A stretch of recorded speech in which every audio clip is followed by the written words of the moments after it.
Verán, capítulo final de Overlord, primera temporada, número 13. Ainz, utilizando más de 500 millones de monedas de oro, revive a Shaltir.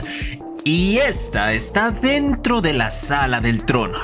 Se dicen fragmentos de la novela que no fueron contados en el anime porque era imposible darle una buena explicación contextual en el que, debido a sus sentimientos rezagados como humano cuando este aún era Sasaki, inevitablemente su visión fue dirigida hacia la entrepierna de Shaltir para poder justificar una pregunta que había dentro de su corazón.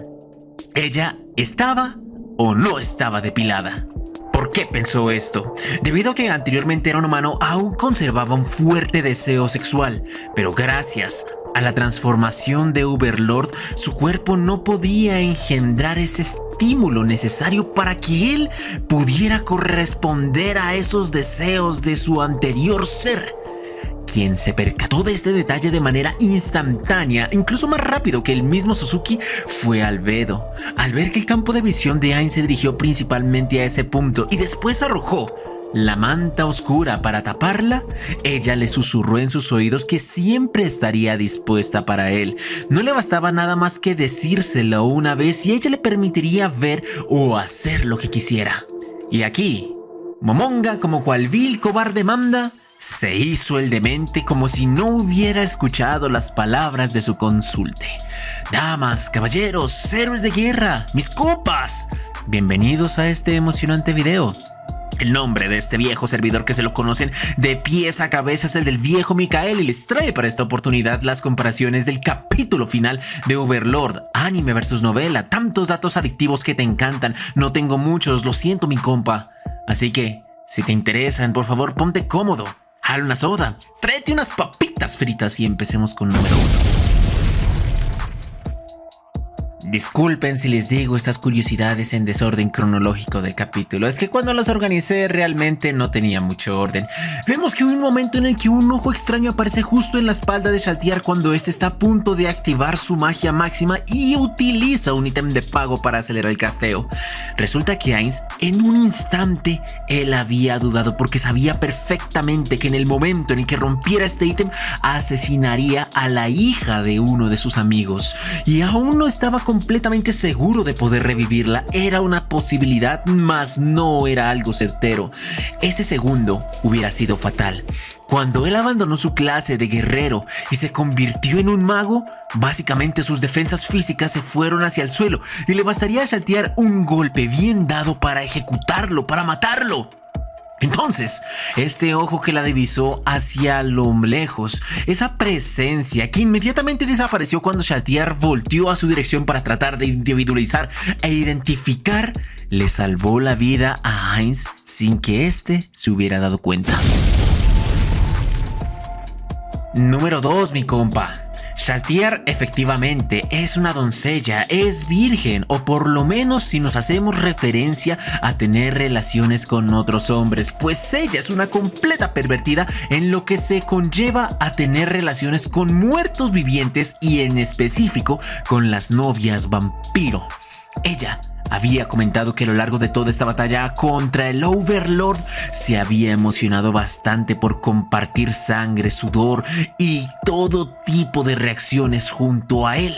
Quería complacerse en la batalla, quería tocarse en la entrepierna, pero no era posible, ni tampoco era posible llegar, y cuenta las palabras dignas, ir a la tumba de Nazareth e invocar dos novias vampiro para satisfacerse en sus necesidades. Esto nos demuestra que Shaltir efectivamente cumple su papel como doncella, pero solo por el hecho de no involucrarse con hombres, pues ésta se involucra con cualquier otra cosa que aún no sea un hombre. Número 3, mi compa.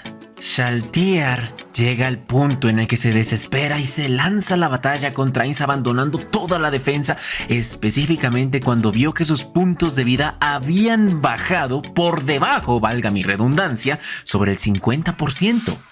Ella misma dice que en este punto, al desconocer exactamente cómo iba a seguir la batalla de Ainz, invocando un montón de armas extrañas provenientes de los seres supremos, abandonaría toda esperanza de contraatacar en defensa y se evocó solamente en el combate cuerpo a cuerpo. Y esto significaría la victoria de Ainz porque logró influir que Shaltiar hiciera exactamente lo que él quisiera. Una vez manipulados sus actuares, manipuladas sus obras y su forma de pelear, sin duda alguna la batalla habría terminado. Número 4. En ese momento, cuando Momonga se dio cuenta de que había fallado como ser supremo al enterarse que si Shaltiar hubiera seguido controlada después de revivir, vería y presenciaría cómo sus hermanos la asesinarían. Si eso hubiera pasado, si ese posible futuro se hubiera dado, su corazón se habría roto. Se habría dado cuenta que todo lo que habría hecho hasta el momento no habría servido de nada. Esa batalla, que fue específicamente hecha para que él no mirara a sus hijos lastimar a otros, no hubiera valido de nada, mi hermano. Por eso, él rezó, a pesar de ser uno muerto y realmente ser enemigo número 1 de Dios, a que finalmente ella despertara completamente consciente de su ego. Número 5. Este creo que es uno de los datos más inútiles que te puedo ofrecer acerca del capítulo. Vemos que hay alrededor de 500 millones de monedas de oro necesarias para poder levantar y revivir a Shaltiar. Mi compa, este peso de este oro equivalía a más de 20 toneladas y el responsable de llevarlas todas ellas hacia el Salón del Trono fue Pandora's Actor. Este muchacho, que sin duda alguna tiene una personalidad bastante peculiar, sigue las órdenes del Ser Supremo y las cumple al pie de la letra sin importar lo engorroso y difíciles que sean. ¿Por qué Pandora's Actor fue el que llevó todo este oro? Pues como él es el principal administrador de la tumba de Nazarick y el que gestiona sus finanzas, es el único que realmente tiene permitido desplazar y mover grandes cantidades de oro. Número 6, mi compa. Cuando Momón se transformó en un aventurero de rango adamantita, todos los trabajos de nivel mitril, oricalco y platino del gremio de aventureros de Errantel desaparecieron. Este sujeto, quizás por el afán de convertirse en una de las personas más famosas del reino, quizás por el afán de vivir aventuras y obtener oro lo bastantemente válido para este mundo y poder montar una base de operaciones correcta, decidió dejar sin empleo a los más grandes aventureros que vivían de esta profesión. Ellos estaban enojados al principio, pero su situación económica no estaba tan perturbada. Si habían llegado al rango platino, mitril, oricalco, significa que habían amasado una buena fortuna hasta el momento. Y si seguían ejerciendo esa profesión, significaba que apreciaban su trabajo, que lo hacían por vocación y pasión. Por eso, aunque al principio estaban bastante molestos por el hecho de que un novato estuviera llevándose todos los logros, todas las tareas lucrativas e importantes, en el fondo sabían de que él era el siguiente candidato a héroe que rivalizaría con las grandes potencias y grandes guerreros de este reino, y se sentían orgullosos de conocerlo. Número 7, mi rey. La armadura de campeón del mundo es uno de los ítems divinos más poderosos que existe, solamente por debajo de los ítems mundiales. El mismo Momonga mencionó de que este equipamiento estaba a la par que el arma del gremio, que el báculo o el bastón de Ainz Ur Gown. Se dice que esta armadura tenía una fuerte restricción y solamente podía ser empuñada por aquel que tuviera la clase de campeón del mundo. Nadie más podría portarla, y este únicamente era Tochmi, la única persona en el mundo que ganó el torneo mundial y fue capaz de desbloquear la profesión más fuerte. Pero esta armadura estaba bugueada. Cuando los magos activaban el efecto de Perfect Warrior, que les permitía poder equiparse las armas, ya sea de cualquier destreza o de cualquier equipamiento de los guerreros, esta también estaba dentro del catálogo. Número 8. Momonga tiene en su haber o en su disposición a lo largo de casi toda la obra un equipamiento de clase divino, armas que están muy chetadas. Shaltiar solamente tenía un artefacto divino y era esa lanza con gran capacidad de daño que recuperaba la vida, la cual esta hería. Pero miren lo curioso, aunque este fuera su único artefacto divino, casi todas las piezas de su armadura, ítems y cualquier otro accesorio que estuviera equipado era de clase legendario, solo un nivel por debajo del máximo. Y esto, en el mundo de Yggdrasil, solamente se los podían dar los opulentos que disponían de muchos ítems raros y bastantes horas de juego farmeando y consiguiéndolos. Pero Don Chino amaba bastante a sus creaciones y por eso les dio lo mejor de lo mejor. Número 9. Podrás apreciar que en la batalla, cuando finalmente Shaltiar abandonó toda la defensa, Momonga sacó una hacha +4, conocida también como la devoradora de carne y sangre. Esta arma tenía un efecto especial que le permitía hacer la par del mismo combate mano a mano que la lanza de Shaltiar, y era el robo de vida. Así como ella se recuperaba por el daño realizado, Ainz restauraba parte de sus puntos de vida y estamina a medida que esta hacha conectaba un impacto, mitigando así la diferencia de daño entre ambas partes. Número 10. Vemos que Momonga rompe una tablilla y le salen dos dagas, una dorada y otra plateada. Su nombre son las espadas gemelas del cielo. Una representa el sol y la otra representa la luna. Sus atributos y sus estadísticas son diferentes, pero están enfocadas en los no muertos y en los enemigos que van en contra del orden natural. Mientras que la espada dorada, la del sol, inflige daño devastador sagrado bastante doloroso para los no muertos y espectros, la espada de color azul simboliza la luna y el daño astral, perfecto para criaturas que no tienen cuerpo físico y solamente pueden ser afectadas por ataques mágicos. El daño astral es increíblemente efectivas con ellos. Número 11, compa. Vemos que Momonga desentona un arco. Este libera una flecha de poder mágico.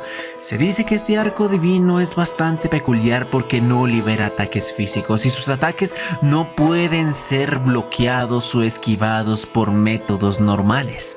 Es como si estuviera casteando una magia y la única forma de mitigar el daño sería con escudos mágicos. Escudos que Shaltiar desafortunadamente ya no podía conjurar por su escasez de puntos mágicos. Número 12. Miren, todos los guardianes de Nazarick tienen información acerca de las armas de todos los 41 seres supremos. Entienden cuáles son sus armas predilectas y favoritas, pero ¿sabían ustedes que ellos jamás en vida fueron capaces de contemplarlas persona a persona, de tú a tú? La razón es bastante sencilla. Las armas no eran exhibidas dentro de Nazarick, nunca fueron mostradas en primera persona sus creaciones, pues ellas solo eran desenvainadas o evocadas al momento de combatir enemigos o salir de exploración del calabozo. Por eso mismo, ellos no sabían sus formas físicas y se impresionaron al ver cada una de estas en acción.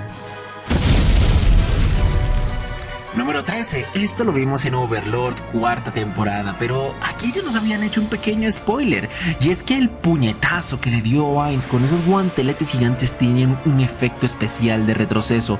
Knockback hace que la persona, cuando recibe un impacto, se desequilibre, rompa su postura y salga a volar varios metros del punto en donde se encontraba. No fue por la fuerza explosiva de Ainz al impactarlo, no, sino que fue por un mero efecto de arma. Número 14. Si Ainz no hubiera fingido ser un aventurero de rango oricalco, de rango mitril, discúlpenme, y haberse enfrentado a esa legión de no muertos y a Clemente, no hubiera podido enfrentar a Shaltiar en cuerpo a cuerpo con esta espada. Porque, según decía Clementine, los movimientos de Ainz eran erráticos, no tenían ningún tipo de coordinación, objetivo o fin. Por lo tanto, era fácil esquivarlo, era fácil contraatacar. Debido a esta nueva enseñanza, Momonga trató de empezar a luchar con técnica, con intención, y fue gracias a esto que pudo contrarrestar muchos de los atributos físicos y de combate superiores de Shaltir, utilizando la mente en cada uno de sus movimientos, y agradeció en este momento a Clementine por enseñarle eso. Número 15, mi rey. Hay un punto en este video que creo que ya lo comenté, disculpe mi amnesia, y es que Momonga no podía utilizar magia suprema de las más altas mientras estuviera en el estado de Perfect Warrior, porque los guerreros no pueden utilizar magia, mi rey. Entonces, para poder activarla, tendría que desactivar los efectos de la armadura, de los escudos, y volver a ser un mero mago muy vulnerable a los efectos de los golpes físicos. Por eso tuvo que dar bastante bien la sincronización con el ataque de Shaltir, para evitar cualquier tipo de error y morir en el intento. Número 16, y la última curiosidad que te puedo entregar, mi compa.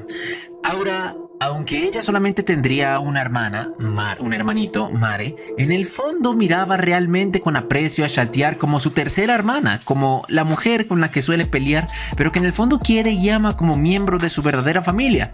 Por eso, cuando se enteró de que ella había fallecido, su humor era el peor, era el terrible. Tenía una misión: bajar, hurgar en el cuerpo de su hermana y llevarse todos los ítems que no hubieran sido destruidos para volverlos a tener en Nazarick. Pero ella simplemente no quería verla a su cuerpo, no quería tomar esa misión. Dijo que el Ser Supremo Ainz se encargaría de hacerlo. Él recolectaría los ítems, pero también entendía que no tendría el corazón tan cruel como para obligar a su hermana a lootear el cuerpo de la persona a quien también aprecia. Y bueno, señores, eso sería todo lo relacionado con el capítulo final de la primera temporada. Si te gustó, dale like, me gusta, comparte. Mañana continuaremos con el primer capítulo de la segunda temporada. Estamos en maratón hasta completarlo, hasta la tercera. No sigo en la cuarta porque la cuarta ya están los videos. Solamente tomaría los capítulos faltantes que nunca traté. Y nada, mi rey, te deseo una feliz tarde. Descansa, duerme y nos vemos después. Adiós.